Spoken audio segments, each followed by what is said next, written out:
Welcome to the Gods of Tomorrow podcast, where we discuss religious deconstruction, secular humanism, political activism, and epistemology. Together, we explore how to solve human problems with human solutions. We deconstruct, we activate, and then most importantly, we live our fucking lives.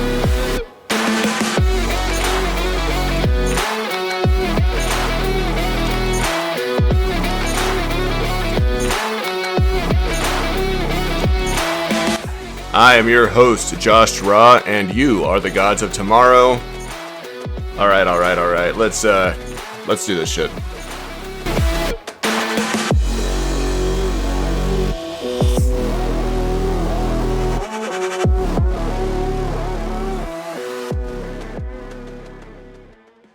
Welcome back, everybody, to Gods of Tomorrow. It is episode 21. I'm Josh Raw. You can call me Josh. Are you having maybe some experiences where you are hearing the voice of God, hearing demons, hearing angels?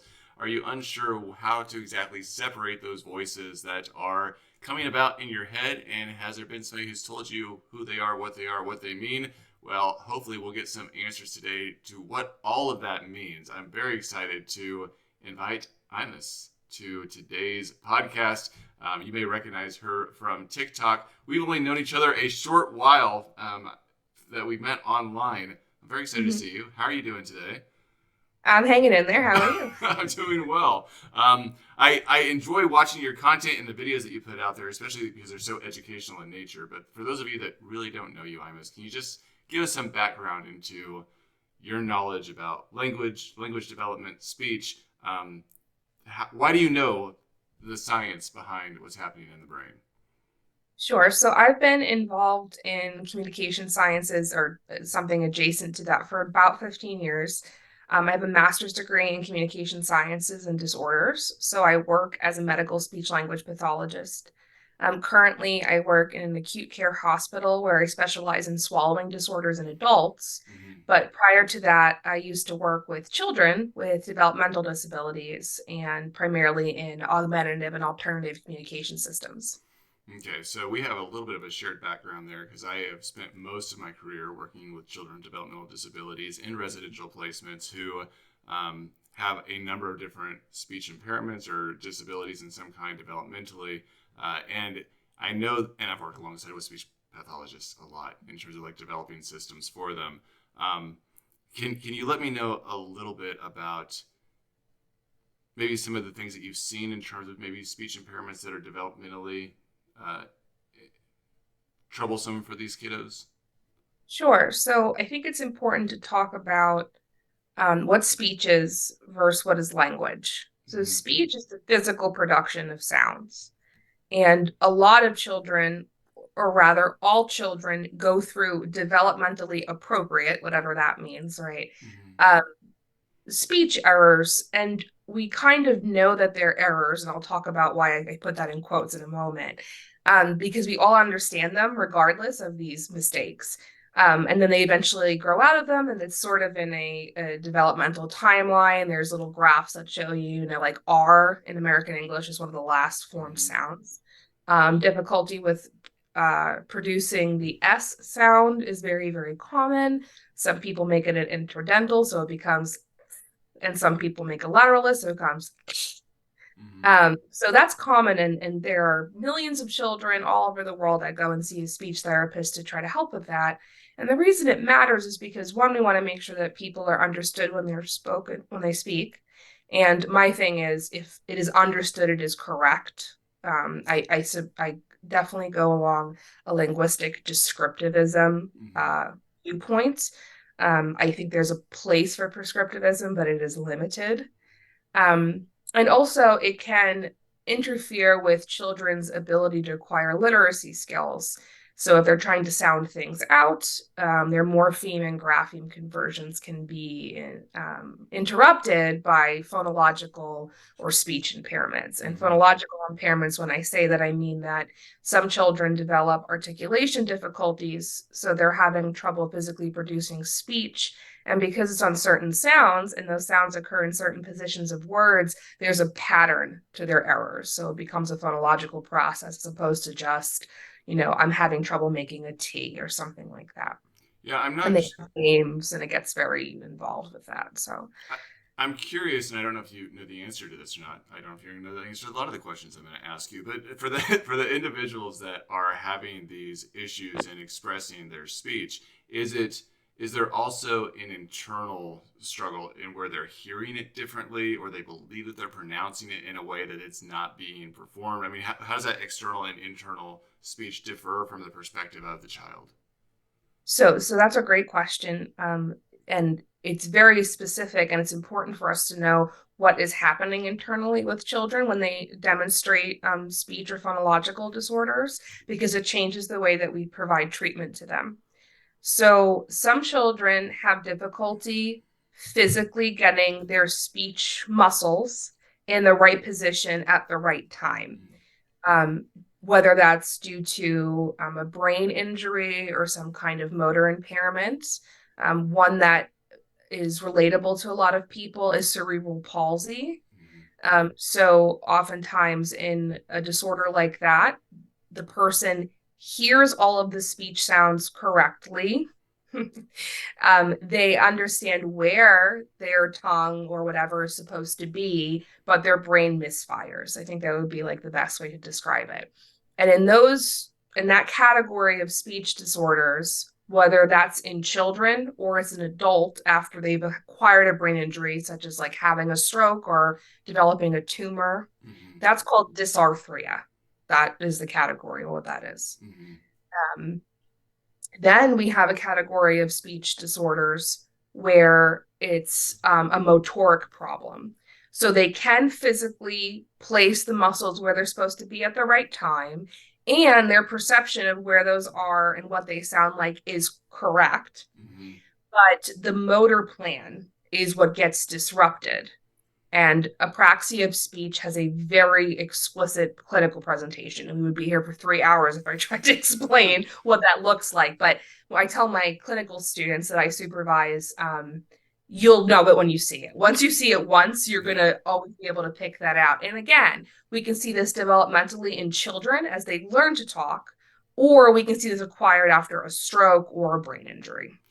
And when I, Those are two categories that, are kind of the main ones. mm-hmm. And then the third category that I would talk about is just making an error because you're having difficulty getting your lips there as you're learning, or a person may have a hearing impairment or an auditory processing difficulty where they're having a difficulty discriminating between two sounds, so they become confused. Mm-hmm.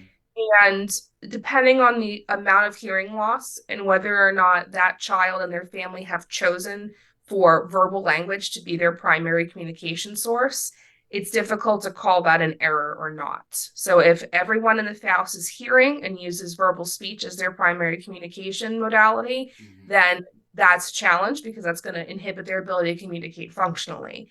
But if you have a child who, has deaf parents, and that child is also deaf or maybe partially hearing or hard of hearing, those speech errors they're not errors, they're just a consequence of their deafness, and Mm-hmm. it's not really relevant to their ability to communicate in a way that's functional for them. So you start to get very kind of nitpicky in that category of things, but those are the three main. So I appreciate you laying some groundwork, and I think there's additional groundwork that we kind of get into until I dive into how this kind of impacts spirituality and growth in the spiritual realm for humanity, primarily in regards to what you've seen between external and internal um, Mm-hmm. speech and language for the individual. And again, I don't know if this has really been studied well, but are they hearing that internal speech in the way that they're pronouncing it, like in terms of their inner voice? Does their inner voice speak in the same form of expression as we see externally displayed to us? I have read some studies that look at like those that primarily do sign, or even individuals, that I know this isn't speech, but those that may be vision impaired may see images even in their dreams that are expressed differently than those of us that see things visually. Sure. So I'm wondering if audio wise we see it in the same way, that their inner voice is expressed maybe in a different way than what we see expressed externally. Does that make sense? I think so. Let me try and break that down so I make sure that I'm answering your question correctly or getting Sure. to the point that you're trying to get to.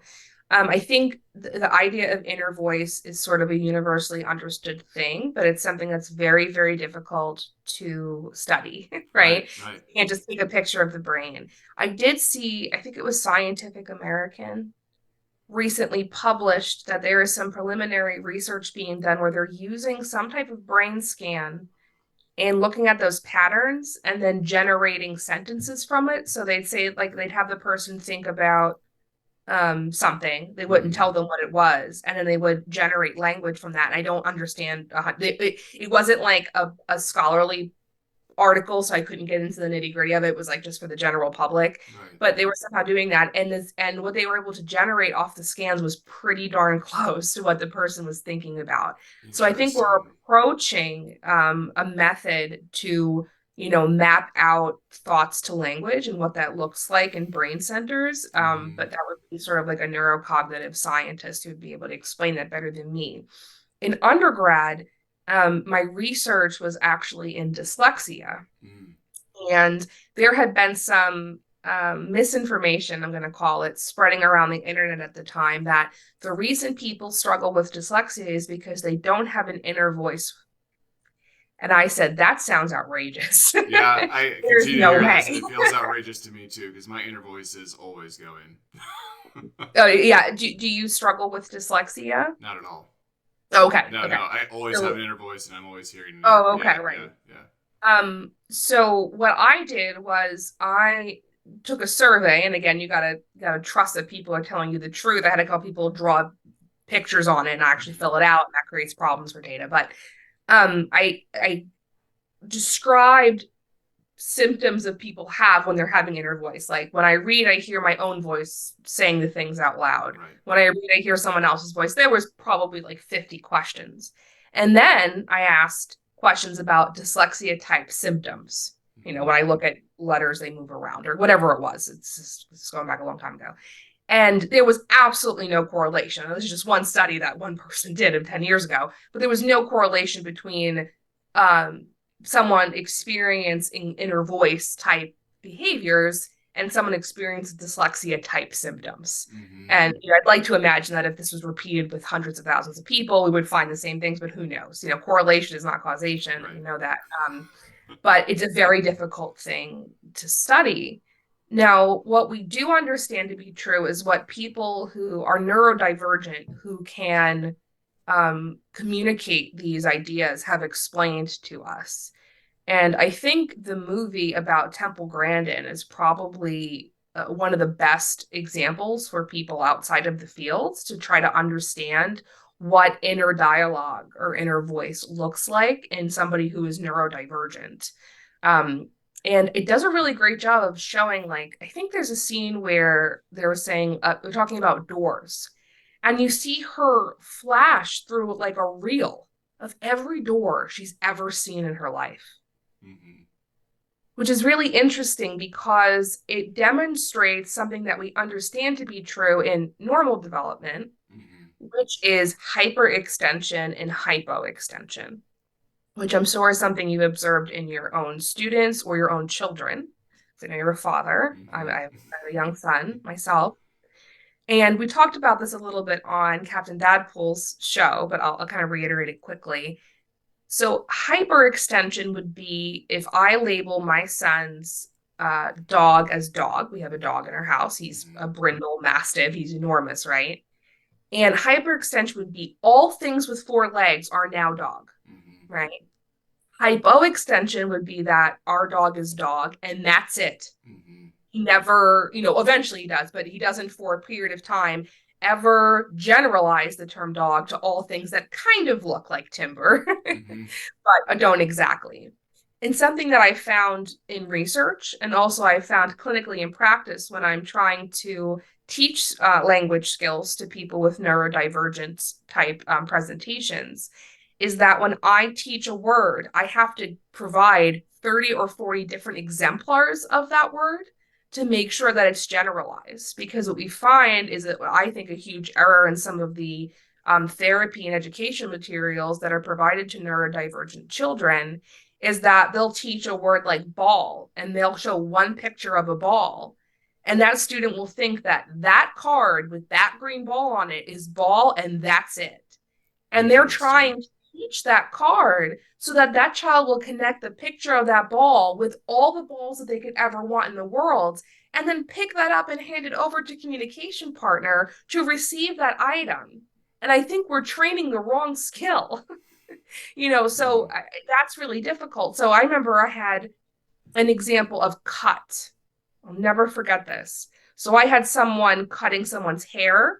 I had someone sawing a piece of wood. I had like probably 15 or 20 exemplars, but let's just think about those two. Someone cutting someone's hair, someone cutting a piece of paper, and someone sawing a piece of wood. Hmm. And the person was holding the saw like this. I want you to guess what the student labeled that as. Like for the gun symbol? Is that what you're It talking was about? that's kind of sort of how they were holding the handle Yeah. of this. It's like this. Yeah. You think they said maybe gun? Yeah. They said point, Oh, really? Okay. which isn't No, wrong. it's I mean, not. in my opinion, she is correct. The exemplar that I chose, the picture to her, the highlight of that was the Hmm. person's hand and not the fact that the saw was moving through Hmm. this piece of wood. And another thing is that I chose photographs to represent verbs.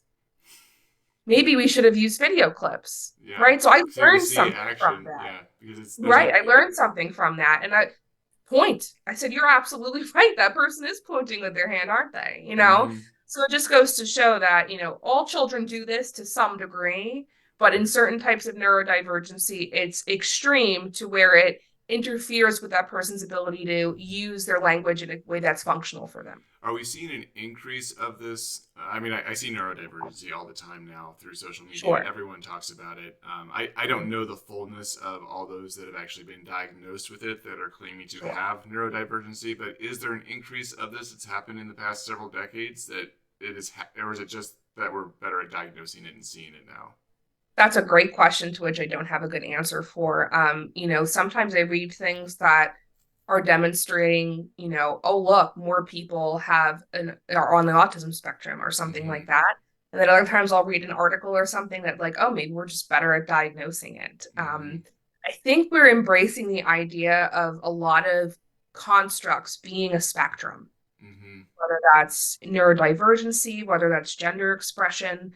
And a lot of people are very uncomfortable with the idea that, the world is not yes and no.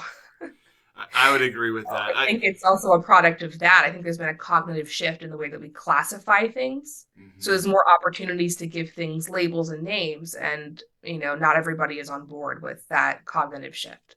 But there is definitely, we've seen as we started to categorize individuals into these different groups, that there are different ways of each of these groups processing language specifically in terms of what regions of their brain highlight and how they essentially associate or how Sure. they utilize the information that's around them. Um, is there any clue as to any factors that are influencing that outside of just basic genetics? I mean, is it environment? Is it a modern age of being plugged into, constant stimuli in the environment? Um, do we know? It's a great question. I'm sure there's some wonderful behaviorists and neuropsychologists that could answer something like that. Um, I think trying to like find a good way to like summarize what I'm thinking about that. What is I think there used to be a culture of just accepting people Mhm. for how they are. So no one looked further into what was going on, Yeah. and whether that's for better or for worse. So, you know, how that looks in different cultures and in different contexts is very different. And I would be, speaking out of turn if I was saying in this culture they do this, in this culture they do that. But in the United States in particular, it was for worse because Mm-hmm. the idea was if a person was not, did not meet the cognitive or developmental standards Mm-hmm. of whoever made the standards, they put them somewhere that they never interacted with anybody else and basically left them to die. And I know that's a really harsh thing to say, but it's true. You look Mm-hmm. at things like Willowbrook and all that. Yeah. Um, it was for worse. So I think, unfortunately, we are trying to repair some of that by providing as much opportunities as possible and saying, hey, all of these people have skills. They can learn things. They can have meaningful, full lives. We just have to teach it a different way. And whether that's for a person who will reach adulthood and never be fully potty trained and doesn't have a system of communication that works best for them, or somebody who's, an active member of society in the Mm-hmm. workforce who has ADHD that's never been treated. There's a spectrum, right, of all Yeah. those things. But what people value and are willing to um, provide accommodations for and what they aren't varies depending on where you are in the country, your resources, and your cultural background. Yeah, I'm smiling a little bit, and not to be cruel, but I think about how in our modern society we oftentimes now label these people and we put them through systems and programs and treatments and modalities that sometimes work kind of well, and sometimes we're showing them pictures talking about verbs and it's not Oh, necessarily working so well, absolutely. and it's our intent to do well, but we don't always know the best way of actually helping them understand the world as we see it, or we're trying to help them see that world the way that we see it, and we're just ineffective in testing that out for a number of years before we finally find the way that gets it right, which has kind of been the process for, I don't want to say 120 years of us working with people from a scientific viewpoint in mental health and developmental disabilities in a number of different ways, and trying to find the right way to respond to this that is humanitarian in nature, and no longer intentionally just causing harm because we don't want to deal with it. I agree with you 100%, and especially that I work in the medical field.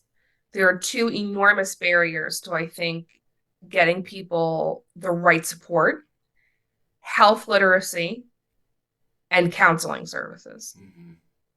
I spend most of my day not diagnosing swallowing disorders, not treating swallowing disorders, but explaining what a swallowing disorder is to a person who can't swallow. Yeah. That is what, or explaining it to their healthcare team, because medicine has become very specialized. Your doctor does not know everything. That's why they consult an expert, right? And that's not Yes. to say, oh, look at me. That's to say that my one job in the hospital is to check people swallowing. That is what I do 8.5 hours a day, 5 days a week, right? Mm-hmm. So it's my job to know everything there is to know about swallowing as best I can, right? Mm-hmm. That's why there's so many specialists, right? For better or for worse. Yeah. So yeah, I would say at least half my day is spent in the counseling and providing health literacy to people and resources, and not so much physically going to do things like check a person's swallow or x-ray a person's Mm-hmm. swallow or whatever it is.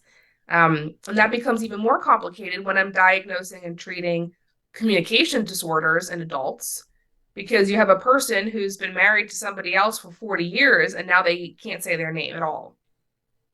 What does that look like? I'm not going to fix it in the 3 weeks they're in therapy Yeah. on the rehab unit. No. But that 3 weeks is spent is, yes, certainly I'm providing, you know, evidence-based language therapy to this person, but most of that time is spent figuring out what they're going to do when they go home, Mm-hmm. because therapy isn't forever. It has an end point, and their life and their communication, their marriage doesn't, right? Right. So it's a challenge, and that's part of the reason I sort of moved to adults, because while I very much enjoy working with individuals with developmental disabilities, and in particular augmentative and alternative communication devices, that's probably one of my favorite things in my Mm-hmm. field. I didn't think I was the right fit to provide like counseling and support services to parents and families in those settings, but I feel like I do a really good job of that in the adult setting. So, I want to come back to children, even though I know mhm, that you haven't worked with them or currently don't as much as you did before. right. But with adults, when you see language issues that they're experiencing, are most of these progressive? Like, do they relate back to things that may have shown early signs of language issues in childhood or in adolescence that are now emerging into later adulthood? So, primarily, what I see in adults are acquired language and speech disorders. So, they were typically developing, mastered their first language. Sometimes I work with patients where English is not their first language, or they speak multiple languages, which is, we could spend 3 hours on that in a separate show. But and now something has happened. They have a brain tumor, they've had a stroke, they got into a wreck. Around here, a lot of people drive ATVs inebriated, so that's a common cause Mm-hmm. of traumatic brain injury, unfortunately. They lost oxygen, something happened. Or the progressive ones are more, actual diseases like vascular dementia, Parkinson's disease, Huntington's disease, ALS, things of that nature. So I see a combination, but most of my patients, it's acquired. Everything was going fine, and then Mm-hmm. something happened. And now all of that has been disrupted, along with other things like difficulty swallowing, difficulty walking, difficulty using Mm-hmm. the hands, difficulty with attention. I spend a lot of time working on patients' ability to attend to things, which, if you want to talk about early childhood, we have to integrate the two sides of our brain and crossing midline, right? And Mm-hmm. what that means for all kinds of skills, whether that's putting on a sock, holding a ball, or Mm-hmm. reading. And one of the most common difficulties I see a lot of patients have transiently when they're in the hospital is, hey, this person, for example, this person got really bad bout of COVID, right? They were on a ventilator for 2 weeks, right? When they come off that ventilator, a lot of times they'll be attending to one side of their body and not the other because of the way they were turned in bed. I might present them with something and they can still read. They're demonstrating the ability to read it, but they're only reading things left to midline, right? Because they've been staring at a beige wall on massive like fentanyl for two Mm-hmm. weeks, So the brain needs time to come back. So I spend so much time on hemispheric attention and crossing midline more than I ever thought or ever talked about in graduate school. And it's been definitely like a learn as you go experience that I feel like I have a pretty good grasp of now. But we have great physical and occupational therapists too that help with that. And, we have to learn about what that looks like in childhood as well, so we can kind of try to repair it when it's lost in adulthood. The thing that comes from this conversation the most for listeners that are listening in, and I'm so interested in hearing your thoughts on this, Imus. But when I hear all the different things and working in social welfare myself, child welfare, and working in facilities, residential facilities, and working at behavior management, all these things, I know this is harsh to say, but when I work with individuals, I start to recognize how many animalistic tendencies we have and how much it's almost like working with a life form and you recognize how all these things are intertwined. When you're going through physical therapy, it's about strengthening those muscles and doing things to get that area fixed up. When you're working with the brain, it's about using certain mechanisms and tools and modalities to get people to focus more and turn their attention and change and grow and develop and make progress in certain ways. And I think that sometimes it's really hard bringing this back into the religious aspect of things, for sometimes those that have a world belief that is filled with miracles or miracle thinking, miracle believing, and a world where you see people as being these individuals that are made in the image of God, that are perfect in the way that they're created outside of the sinful bodies that they're in, and seeing them as ones that really have to adapt and change and be a part of their environment. And constantly, when they go through experiences in life that create that divide between them and their environment, they have to readapt, and they need professionals to help them essentially get their animal body and animal brain back into an Mhm. adaptation to be able to fit and function again within this environment that they're in. It's not like they just wake up the next day and it's like, my brain suddenly works again, or now I read correctly, or now language works correctly, or now my muscles function correctly. It's such a healing process that takes real science and real work and understanding biology and in biochemistry and all of these things to really be able to provide the healthcare that's needed for them.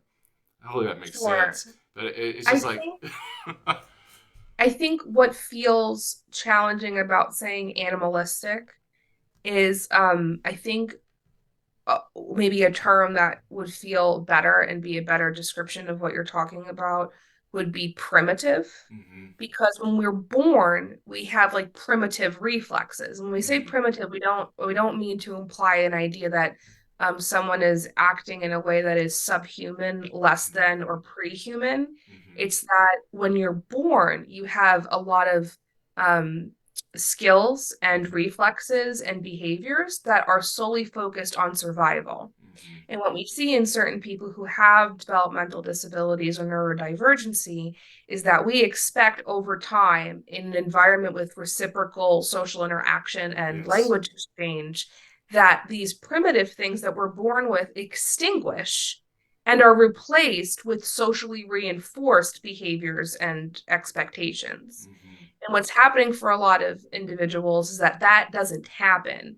So to watch a person who is 3, 7, 15, or 45 behave in ways that are connected to primitive behaviors and responses that we're born with can be challenging when we live in a society that functions and thrives off of very intricate, complex, and difficult to understand social interactions. Mm-hmm. And as we've learned, especially with people who go through therapy to understand social cues and social interaction, is that it's not an easily taught thing. And I always like to point out that language and pragmatics and social skills are acquired things. They Mm-hmm. aren't explicitly taught. And that is why when we're in a situation where we have to take a person and try to explicitly teach these skills, it doesn't reach the fluency and the ease that their typically developing counterparts experience because they were born with a brain and a body that extinguished naturally primitive responses in favor of social responses. Yeah, I want to hold that thought, and thank you so much for wording it that way. But I want to tie Mhm. that to just this quick question, which I think will only take you a couple of seconds to explain. When Mhm. do people develop their internal language versus their expressive language in terms of development? And when does inner talk start developing? So that's a great question. I don't have a good the average is 2.5. I'd have to really look into that. That's okay. I know the But answers. I just thought you would tell them. oh, sure. Yeah, I was So just. if you let me know, that's great because I don't know a specific age. I am more aware of certain behaviors and language Mhm. skills that we see acquire that suggest that the shift has happened. Which Yeah. those will be good to add into this. From what I know from my years as working as a behavior specialist, is that Mhm. we typically see that by the time a infant is 6 months to 9 months years old, they have the same ability to understand commands as you might give your pet dog that's in the house. They can understand Mhm. internal stuff by 6 months to 9 months, where you can say food, drink, mom, dad, and they may not be able to express it, but they can internalize Mhm. it and understand it, and they know the associations. That internal piece is there. In terms of just internal recognition, expressive language, of course, yes. We might see that coming out about 1.5, but be even more formalized at 2.5. The inner talk with young children, we typically see them talking to themselves, as you've probably seen with your own child, anywhere from like 3 to 5 where you're talking externally, even maybe up to 6 years old, but usually about 7 or 8, you really see them now internally speaking to themselves, even when they're taught to read to themselves within school. Sure. You start having this internal voice that develops at that time. My question to build off of that, which you can add to those and comment on those thoughts, but my question is how does culture impact how you're processing internal thoughts in terms of like how you're recognizing things when you're talking about individuals that are born in different regions of the world and those pro-social behaviors that are being taught and a sociocultural piece that is essentially mapping over the primitive brain to give you context. How does Mhm. that impact you based on where you're raised? Does it change? So I think there's two areas of language and social development that I think are really accessible to people who aren't actively working in this field like you and I are. And the first one is eye contact. So there has been this push for years, and I'm sure you've experienced this too, about eye contact being a goal. Let me say this once and never again. Eye contact should never be a goal on an IEP, for an IFSP, for Mm-hmm. anybody, unless a person with neurodivergency wants that as a goal for themselves that they have created. Mm-hmm. Okay. Eye contact, and we have seen this, I'm sure you've seen this clinically as well. What you're really looking for is joint attention because joint attention is a prerequisite skill to teaching other skills. Mm-hmm. And we typically see in typically developing people eye contact followed by joint attention, and then we can teach things, right? Mm-hmm. Look at the ball, it's green, I throw it into the hoop, it's basketball. Like we want all these things, right? Right. But when you look at neurodivergent people learning skills, how much eye contact and joint attention they demonstrated while learning that skill had absolutely no correlation whatsoever or no predictive factor to how well they learned that skill. So, for example, my own son, he like will seem like he's not paying attention to something, but he remembers the whole thing. Mm-hmm. So just because he doesn't have his eyes fixed on whatever the target is that you're pointing out doesn't mean he's Mm-hmm. not taking in information, right? Because he's little. He's a 5-year-old boy. That's what little boys do. Right. But at his age, it's considered appropriate, right? Mm-hmm. But if that same kid is 15 and doing those things, oh no, we got to work Mm-hmm. eye contact and all those things when it's not an actual, thing. Mm-hmm. So that's the first thing I think is really interesting and easy for people to access when they don't work in the field actively. The second thing I would point out is narrative skills. And this Mm-hmm. has been really interesting as a mother to watch my own son's narration skills grow, right? Yes. I'm sure you can, like, almost parents can remember the first time their kid like told them something about something that happened when they weren't around. It's a really huge cognitive and linguistic moment in development Mm-hmm. for them to share. And a lot of it's kind of started with me with my own son saying, "Oh, what happened at school today?" And he'd be like, "It's a secret." That's what he used to say to me. It's a secret. Mm-hmm. And then eventually he'd be like, there was goldfish. Like, so that was the highlight of his day. He Mm-hmm. remembered that there was a snack that he enjoyed. And now he comes home and says, Sarah said this, and then, John said that, and then I didn't like, like it's a whole thing. Mm-hmm. So to watch that develop, the way that individuals tell a story tells us a lot about their culture and what is important to them and what's not. I remember reading something about what narratives look like for adults. Like, what are stories that, people tell?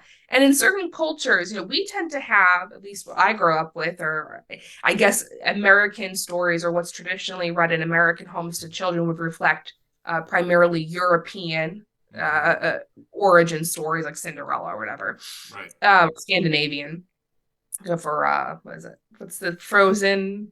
Isn't that based off like a Hans Christian Andersen? I don't know. Something like that. I like the real story more where they kill each other, but go ahead. Yeah, I'm sure. But I think a lot of our children's tales are heavily influenced by European and Scandinavian origin Mm-hmm. stuff. Where there's a main character and then there's a problem and they do something about the problem, then everyone's happy at the end. That tends to be the general thing, Mm-hmm. right? In some cultures, the story is, Mary was really happy because her mom and her went to the store and got a new dress. That's it. That's the Mm-hmm. narration. And for us, we're like, and then what happened? Mm-hmm. Because culturally, that's not what we anticipate in a Mm-hmm. narration. Mm-hmm. But in that culture, it's totally appropriate. And I've observed this as an adult. And I live in a major city and work with a lot of people from different backgrounds who English is their second language. And they might be telling me a story, and the way that they narrate it to me is not a way that I would have told that story at all. And it's so interesting to watch how it's such a wonderful and beautiful reflection of how their culture is and how different it is from mine. Mm-hmm. And it's still a great story, and we were able to connect on a social and emotional level, but it's so different from what I would have generated because my background was different. And this is one of the interesting things that I see, especially between Eastern and Western theology, mythology, the Mm-hmm. way they conceptualize ideas about the universe and their place in it, is that it comes from a different place of storytelling and it has conceptualizations and ideas that aren't familiar to the culture across the sea. And so it makes it really hard for it to stomach and process it and understand it in the same way. And I imagine it's because you have parents, institutions, what have you, education systems that are reinforcing concepts and ideas built around language that Sure. are familiar to those that are being raised in that way. They have those social cultural pieces that are again overlaying over the primitive mind that is allowing them to understand something that those in other cultures cannot understand. So I'm going to start shifting us a little bit here, but they start to see ideas of divinity in a different way. They see Sure. spiritualism in a different way. They understand demons and darkness and their own aspect of soul and self. All of those things begin to be perceived. And I'm thinking primarily like you look at Indian culture versus American culture. It's like black and white. It's like they have a hard time even communicating to each other because the initial language that is presented to them early on has shaped that brain so that not only is their inner talk differently, but the language they use and their perceptions of the world around them have completely changed like the predictive processes as well. To be clear, when you say Indian culture, do you mean the subcontinent of India or Native Americans? Oh, I'm sorry, subcontinent Indians. Okay, I just wanted Yeah, I always call Native Americans natives. So. so do I, but I just wanted to make sure I knew I was following what you were saying. Mm-hmm. I've recently heard a lot of adults say some pretty interesting use some pretty interesting terminology to describe people groups, and Mm-hmm. I've learned not to assume that everyone is as culturally appropriate as you and I are. So when you said that, I just wanted to make sure that we were on the same page about that. What you brought up is tremendously important, and I think this is going to tie in exactly what you're talking about in concept of deity, because this is sort of an area that I've gotten into discussions with a couple people on TikTok about. I won't call them out right now, but maybe we had some scholarly disagreements. Mm-hmm. There is a book called Don't Sleep, There's Snakes. I'm pretty sure that's what it's called. Sweet And Jesus. Okay. okay, and the person who wrote it was a missionary Mm-hmm.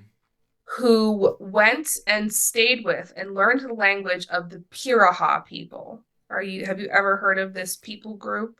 I have not, but I'm not even gonna guess. Where are they from?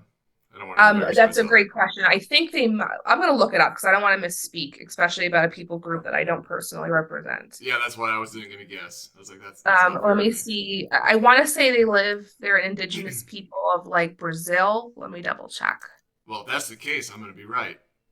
And if that isn't, Yes, they are an indigenous people of the Amazons of Brazil. I may be aware of them. Then I may have learned about it in a class in college, and that's why it sounds familiar. But I Okay, not familiar enough to talk about it after 20 years. for sure. So what has fascinated the linguistic community about this people group, and again, I want to be clear every time I talk about this, my understanding of the Piraha culture and their language is through the lens of a white missionary who went and learned their culture and then regurgitated what they learned back to me.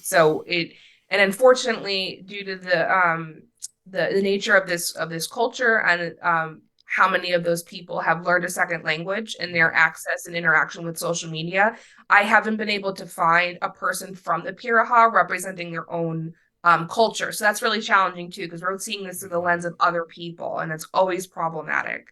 Um, but their language, like a variety of languages in the world, have something embedded into their grammar that requires burden of proof. Hmm. That's as crazy as it sounds, yes. So when they say something embedded in their grammar, in order for them to make a sentence that is understood, you have to demarcate where that information came from. That's interesting. Yes. So, what do you think happens when you try to translate a text like the Bible? Yeah, it probably sounds like gibberish. It's very difficult because none of the markers that this culture uses to demonstrate where this information comes from Mm-hmm. apply to the information in the Bible. The person sharing this information hasn't seen this happen. No one's living that told them that this happened. And Mm-hmm. because they weren't there, they didn't discern it from their environment. So it's almost, according to this person, this linguist and everything, impossible to translate. And for that person, in their experience, when they found a group of people to whom the Bible could not be functionally translated, that made them leave their faith and become an atheist. Oh, for the individual that was trying to convert the people Yes. and could not convert them, ended I up think his leaving name is again. Daniel Everett. Let me double check on that, but I'm pretty sure his name is Daniel Everett. Let us know if it's one T or two. Okay.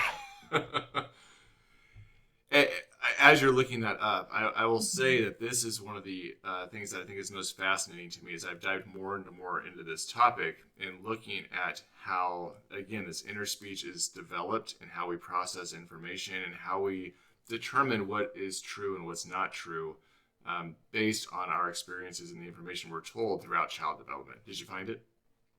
Yeah, 2 points for Ravenclaw. It is Daniel Everett.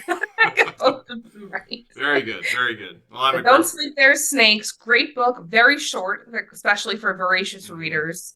And it talks about, his experience living there with his family and his children, which is fascinating in and of itself.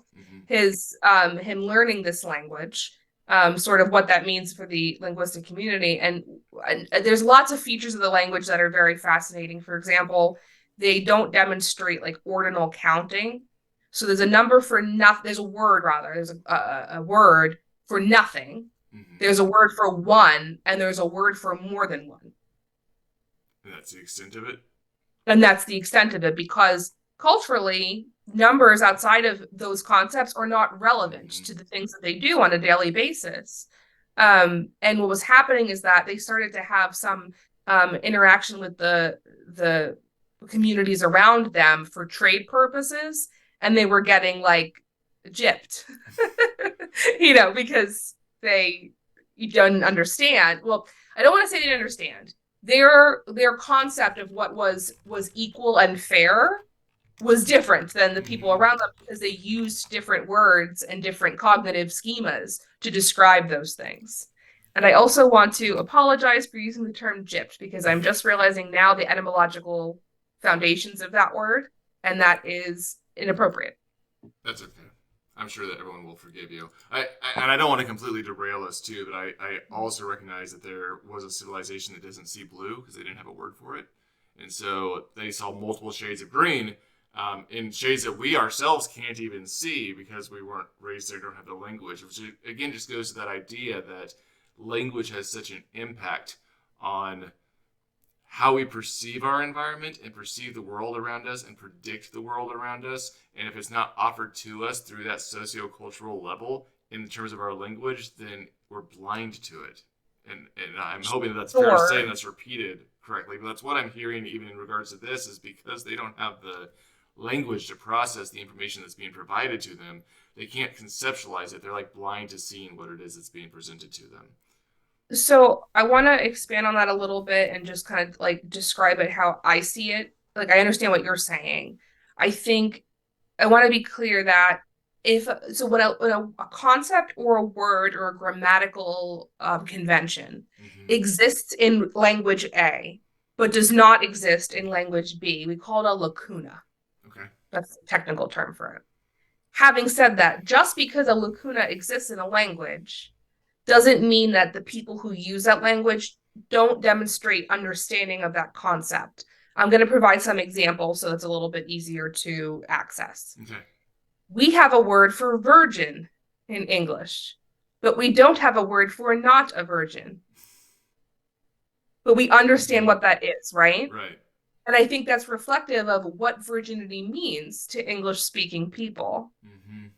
In my understanding is I have a colleague who is from Romania. In Romania, there is a word for deep, but there is no word for shallow. So when you describe something as shallow, you just say it's not so deep. Mm-hmm. Okay. I was talking with my son about this earlier because we were talking about direction and what makes north and south and left and right. I said, there are people in the world that don't use up, down, right, and left. They Mm-hmm. use north, south, east, and west. Mm-hmm. So all things are described with cardinality. That's north of me, that's southwest of me, Mm-hmm. because that is very relevant to their culture. Yeah, I have a So I friend who think only the speaks that way. presence or absence of a word or a linguistic concept doesn't preclude a culture's ability to understand a concept. I think the way they might think about it may be different, but it doesn't mean they don't have access to it. So my I guess I want to clarify: is it can they perceive the concept even if they can understand it? If that makes sense, like understanding and perception, I guess for me are two different things. I can understand that there might be a certain thing, but my ability to actually see that certain thing and may not be there. Like I have a friend who's colorblind, and Sure. he understands that there's colors, but he can't Right. perceive them. Sure. So I don't think there's a firm yes or no on that. I think there are probably certain cognitive schemas that Mm-hmm. if your culture doesn't engage with that on a regular basis, you may have difficulty like perceiving it Like, for example, babies are born with a preference for the native language of their mother Hmm. because they hear it in the womb, right? And until about 3, all babies can perceive and hear the difference between all Hmm. available speech sounds. But now, like for example, I have a colleague who their first language is Hmm. Arabic, and they've been trying to teach me.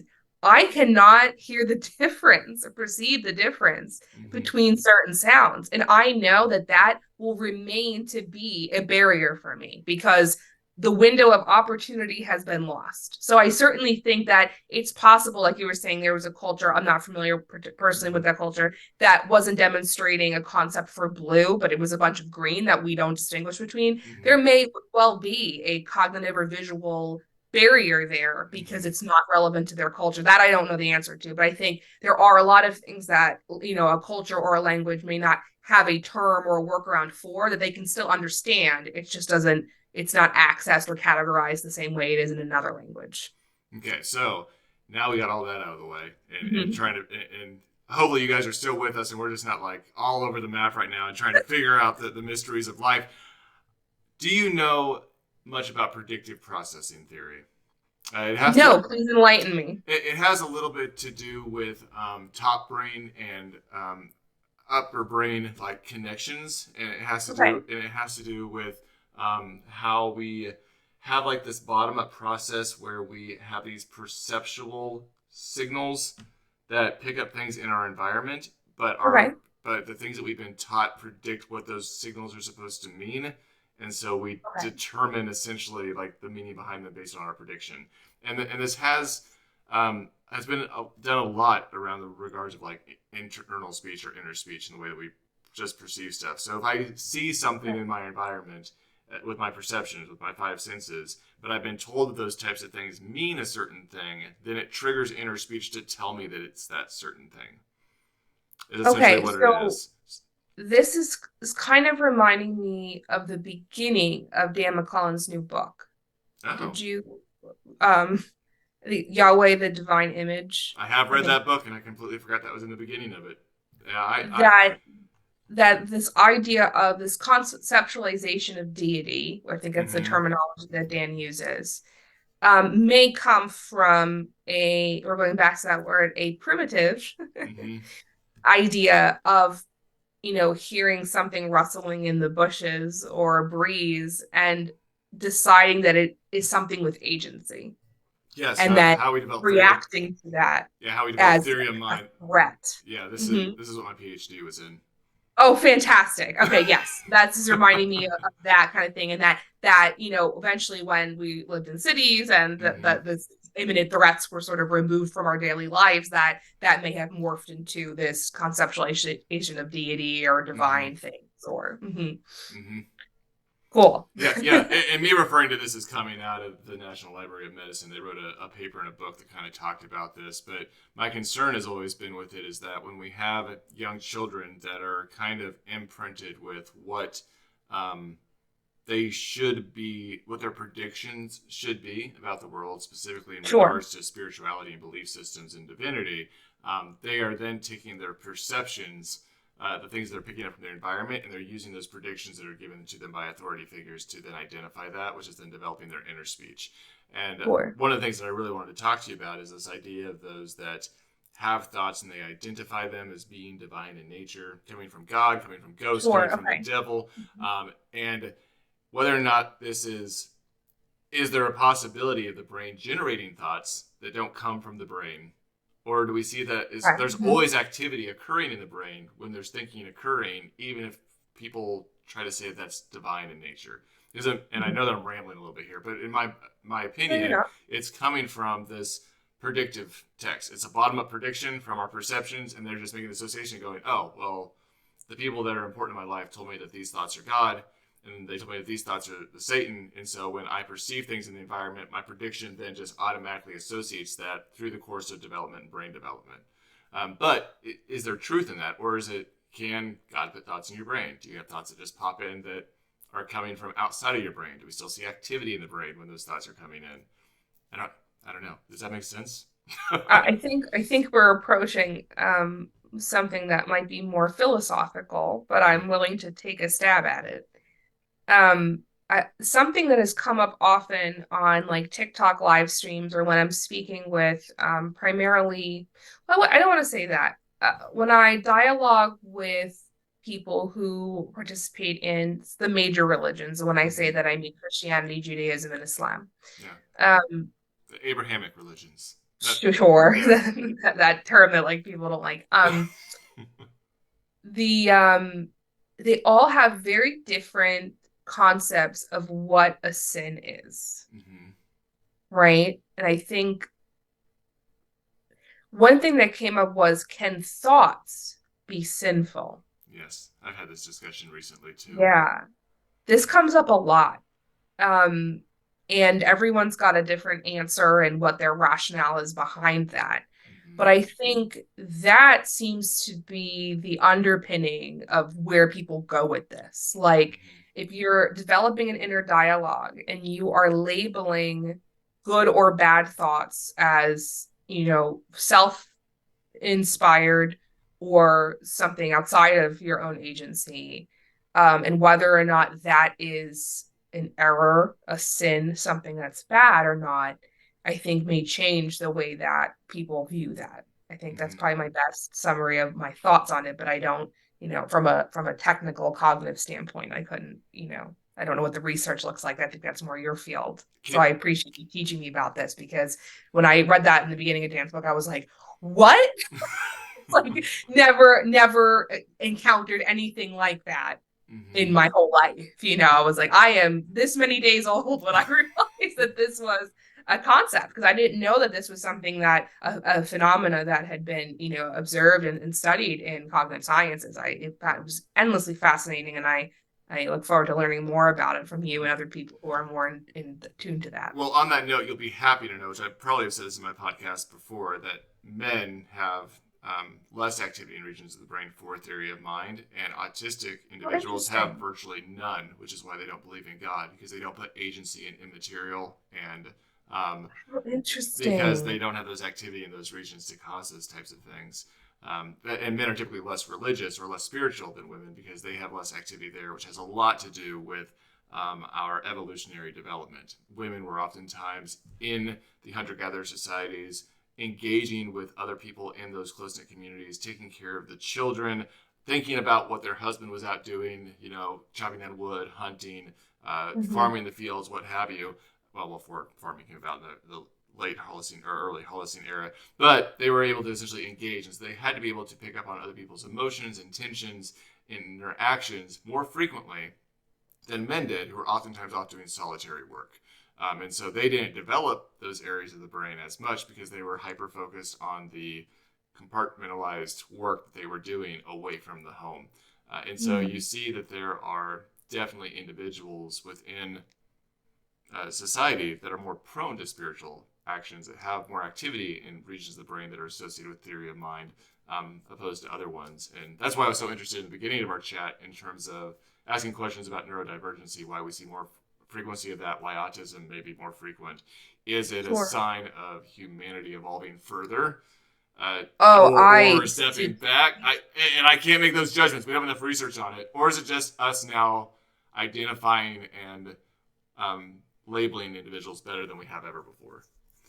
I don't delve too much into my worldview often, Yeah. but I fully agree that I think this this perceived influx of neurodivergency could be a consequence of evolutionary development in the social realm of the human species, because I think that there is some degree of signaling and shift in the way our culture works, where Mm-hmm. these social, very fragile and nuanced social interactions are not essential to survival anymore. Mm-hmm.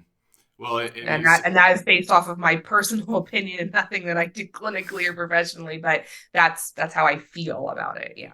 and the part that has stuck with me the most about that, which I think kind of adds to that argument, which I think I've repeated several times that you've mentioned, is that we have this primitive brain that is then kind of challenged by our sociocultural interactions that impacts what regions are activated, what's utilized. I mean, you can study any type of neuroscience that is out there in terms of studies, and you can see how children's brains have little switches that flip on and off based on what their interactions are like in early childhood, all the way up to the age of 12, when we have a pruning process, and you start seeing those neuronal connections fall away, and the stuff that works. And so when you see a difference in regards to their socio-cultural interactions in the world and what's being flipped on and off, you do start to see that there's no longer an evolutionary need for some of the things that we've used prior, Yes. which I think is fucking fascinating, people. It's so fascinating if you understand what it is that we're talking about. I think that there's a similar mechanism there that we just described, which could explain the increase of people becoming, I guess, what they call like religious nuns, Yeah, like the NONES, nuns. Yep. religious nuns, like moving away from organized religion, because I think for those same reasons, the social requirement of it or benefit of these institutions and these Mm-hmm. environments has lost its say weight in survival or benefit or whatever it is, and we Mm-hmm. could talk about that. Would be a whole other episode to talk about. It would But be. I think there might be similar underpinnings as to why we're seeing this shift of people, leaving religion or converting to different things, or like we're just seeing a very big shift in all the things of that. Um, Yeah. yeah, I think there's a similar type of thing happening there where Yeah. it's not The so social requirements are different. yeah, it's not as socially beneficial, or they're finding those needs being fulfilled through other avenues that may be That's a yes, secular in nature. for sure. Yes, Yeah. Uh, that's a great point.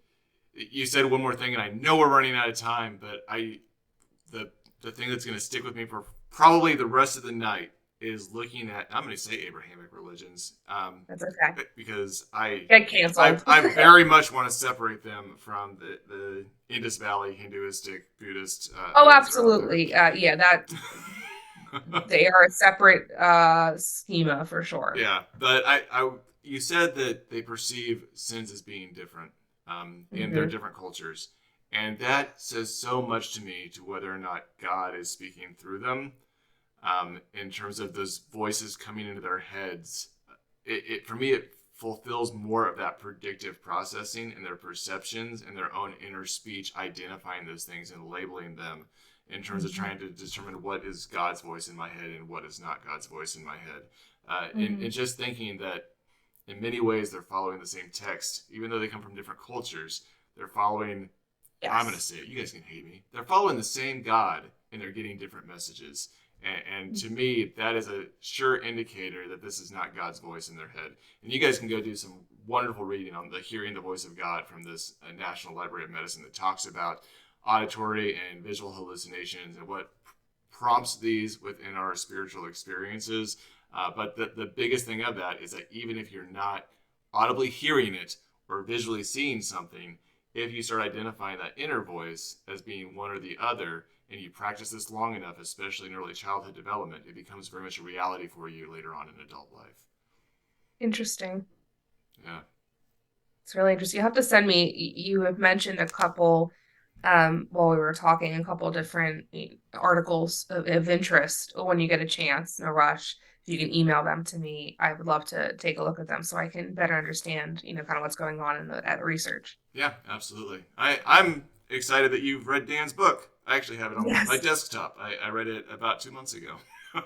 It is a revelation, if I may use that word. It is also a tomb of a book. So that's why I forgot Yeah, that was in the beginning, because I want to say it's like 300, 400 pages. Like it's, it is quite dense.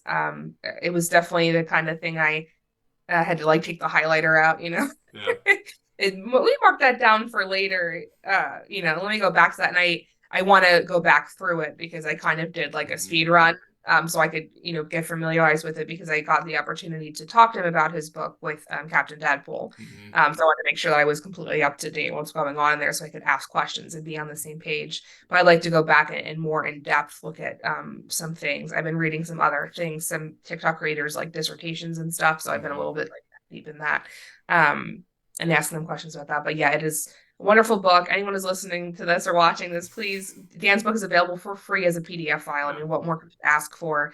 So you could even go through and just search for like certain things you're interested in. I mean, anything you could think of is going to be in there. And it really, integrates religion with cognitive sciences on the foundation of language. And it's just fascinating for people like us. And I'm sure anyone who's listening to this show is interested in the same things. So Yeah, I'll have to bring Dan on the show. I haven't even talked to him about it. Him and I are friends. We've chatted a couple of times, but I'll have to bring him on and have a conversation with him. I've taken his classes too, which are phenomenal. If you've not sat in any of his seminars, I have not had an opportunity yet. I think I'm really missing out. I'd like to carve out some time for that. yeah, they're extremely well done. I've done one on the origins of Yahweh as well as the origins of Satan in the Bible, which are things that were both central to my deconstruction. And hearing him talk about it, just I know that he is very scholarly in his presentation, and he is not leaning one way or another in his presentations towards atheism or spirituality. He just tries to give you the facts of what he knows from an archaeological standpoint, but the things that he shared in there kind of confirm like, oh, yeah, this is what I found too, and I'm glad to hear that it's coming from someone else from a very scientific perspective. Sure. So Yeah, I really appreciate his approach, and I kind of thanked him for showing me how to set a boundary on social media about like your identity politics and also like what your wheelhouse and what you're allowed to talk about. Most of my content of what I got most of my viewers out of on TikTok has to do with me talking about what scriptural translation looks like. Not that I'm an expert by any means. I tell people I'm not an expert in Koine Greek, I'm not an expert in Hebrew, but I do know a lot about how language works. So I'm going to try to explain this word, why it's translated, the different variations, what that may look like from a grammatical standpoint, and then you can do with that what you will. And on Twitter, it's Hapex Legomenon of the day. So I talk about words that occur only one time in the entire text and what makes them challenging to translate. that is fascinating. Well, let's go ahead and wrap up, Imas. Let people know where they can Great. find you out, where they can connect with you, and get some of this information. If you just type in IMAS, I'll pop up on everything. Mostly Twitter and TikTok. I kind of got rid of the other things. All right, and I appreciate everyone hanging out with us again on Gods of Tomorrow. Please go out there, be the best versions of yourself. Whatever you think your future self needs to be to just really embody compassion and love and kindness. Try to be that person today, and your future self will thank you for it. And as always, do what the fuck you will.